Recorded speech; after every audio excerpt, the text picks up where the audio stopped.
Hər vaxt xeyir olsun dəyərli izləyicilərimiz. Fevral ayının 25-də Beynəlxalq Maliyyə Birjasına ilk öncə nəzərinizə çatdırım ki, tam bir həftə sonra neftin kəskin qalxması 83-93 dollara qədər, hətta 100 dollara qədər qalxmasını nəzərinizə çatdırmaq istəyirəm. Yəni bu xəbəri qaçırmayın. Keçək biz Qızılda bugün nələrə baş verdi? Dünən bildiyiniz kimi 5155'te satış əməliyyatı, 156'larda satış əməliyyatı vermişdi. Yəni 60 dolları bir enişlə nəticəsində mükəmməl bir nəticə verdi. Və eyni zamanda dünən canlı yayımda təlimdə də biz Qızılın 5120'lərdən alış əməliyyatlarını dedi və 5140'lara take profitdən.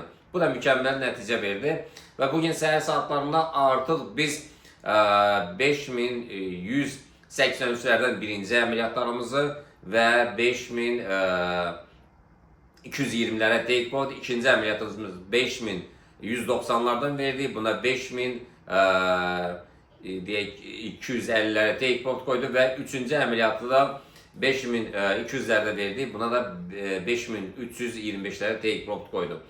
Belə baxaq görək nələr baş verdi. Hələ ki 2 əməliyyat, aşağıdakı 2 əməliyyat gəlirdə də hələ 5200'ə çatmayıb və gəlirlərin demək olar ki biz sığortalanmışıq. Yəni satış əməliyyatları, əsas satış əməliyyatları 5100'lərdən gələcək. Günün ikinci yarısından sonra əgər təsdiq verərsə ki daha yuxarılardan biz bunu siqnal kanalında dərc edərik. Neftə gəldikdə isə nefti bildiniz, yəni 83-93 dollara qalxacaq, hətta 100 dollara yaxın bir dəyərə qalxacaq. Bunu nəzərdən qaçırmayın. Təbii ki bir həftədən sonra. Bitcoin'ə gəldikdə isə səhər saatlarında sürətlə qalxdı. Yenidən alışlar 65-9'lardan, satışlar isə 65'lərdəndir. Gümüş isə təbii ki qızılla eyni gedir. 89-9'lərdən alışlardır və 88-800'lərdən satışlar. Təbii ki satışlar günün ikinci yarısından sonra biz siqnal kanalında paylaşarıq.